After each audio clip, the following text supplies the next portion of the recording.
Tervist!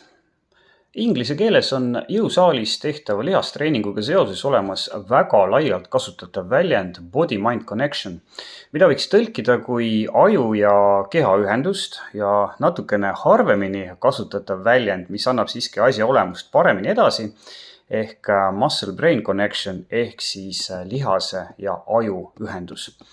Need mõlemad väljendid tähistavad lahti seletatuna olukorda, kus sa jõusaalis lihastreeningut tehes keskendud sellele lihasele või lihasgrupile, mida sa soovid treenida.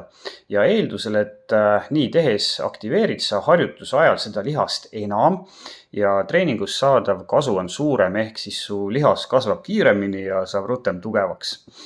Ma olen personaaltreenerina seda meetodit alati väga palju ja pidevalt kasutanud ja julgustanud nii algajaid kui ka edasi jõudnuid isoleerivaid harjutusi tehes mõtlema sellele lihasele, mis peaks saama põhikoormuse. Aga viimasel ajal tehtud teadusuuringud on seadnud selle lähenemise efektiivsuse kahtluse alla ja tegelikult oleme me nüüd jõudnud minu hinnangul sellesse punkti, kus me peaksime kätt südamele pannes ausalt ütlema, et see meetod ei too mitte mingisugust lisakasu. Aga esmalt, et terminoloogia oleks selge. Teadusuuringutes kasutatakse antud meetodit uurides väljendeid väline fookus ja sisemine fookus. Välise fookuse puhul keskendud sa harjutust tehes välistele mõjuritele, ehk siis näiteks tehnikale, liikumisele ja üldisemalt harjutuse korrektsele sooritusele. Sisemine fookus ongi see, mida treenerid nimetavad body-mind või siis brain-muscle connectioniks, ehk siis sel puhul keskendud sa lihasele, mis peaks saama harjutusega põhikoormuse. Ja üritad harjutust sooritada nii, et just see lihas oleks maksimaalselt aktiveeritud. Ja nüüd ongi aeg käes tuua esile uuring, mis pani mind antud küsimuses lõplikult meelt muutma, kuigi põhjendatud kahtlused olid mul ka tegelikult varem. Antud teadustöö raames leiti 13 tublit varasema treeningkogemusega vabatahtlikku, kes surusid jõusaalis 2 erineval korral rinnalt kangi.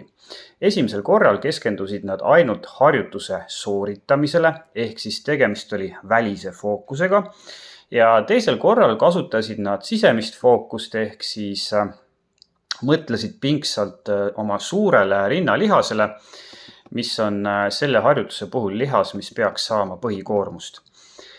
Seda, kas ja mil määral lihasele keskendumine antud lihast enam aktiveeris, uuriti elektromüograafia ehk siis EMG abiga, ehk siis nahapinnale kinnitati elektroodid, mis mõõtsid, kui suures mahus aktiveerusid 2 seerias suur rinnalihas ja 3 pealihas ehk triitseps, mis teeb sellist abistavat tööd selle harjutuse juures. Hiljem andmeid kokku lüües selgus, et suurele rinnalihasele mõtlemine ei aktiveerinud seda enam ei harjutuse sooritamise ajal ega pärast seda ning samamoodi ei muutnud see katsealuste tajutud pingutuse määra ehk siis nende subjektiivset hinnangut sellele, kui raske harjutus oli ja kui suure koormuse suur rinnalihas sai. Ühe uuringu põhjal, isegi kui see on nii kenasti ja elegantselt läbi viidud nagu see uuring, ei saa me siiski põhjapanevaid järeldusi teha, aga meil on siia kõrvale panna ka muuhulgas see metaanalüüs, milles analüüsiti välise ja sisemise fookuse mõju lihas vastupidavusele. Ja leiti, et kui sa mõtled harjutuse sooritamise ajal sellele lihasele, mis peaks saama kõige suuremat koormust, ehk siis kasutad sisemist fookust, siis ei anna see soorituse ja loomulikult ka hilisemate tulemuste osas mingisugust lisakasu. Ja veelgi enam, kui me võrdleme sisemist ja välimist fookust, siis on välimine fookus palju tõhusam ja see leid muide laieneb nii ülakeha kui ka alakeha lihastele. Mida see kõik siis, mida see keeruline jutt meie jaoks siis nagu päriselust tähendab?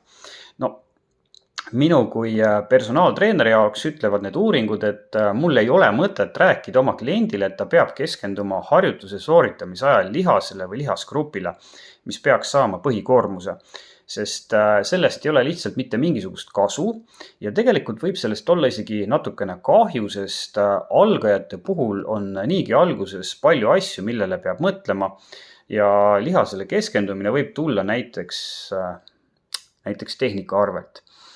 Lihastreenijale on siit oluline kõrva taha panna, et kui sa teed harjutust, siis keskendu tehnikale, puhtale sooritusele, näiteks tee harjutust täisamplituudiga ja kontrollitud liikumisega ja otsi iga lihasgrupi puhul maksimaalset venitust raskuse all.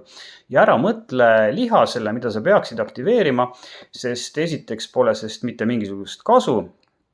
Ja teiseks tähendavad need uuringud, millest ma sulle täna rääkisin, need tulemused kaudselt, et inimesed tegelikult ei taju väga hästi, kui üldse, mil määral mingi teatud lihas harjutuse ajal aktiveerub. Ja see ei ole ainult algajate probleem, vaid see laieneb ka edasi jõudnutele. Oluline on minna jõusaali, teha seal korralik treening ja seda täiega nautida ja mitte üle mõtelda. Jõusaalis näeme!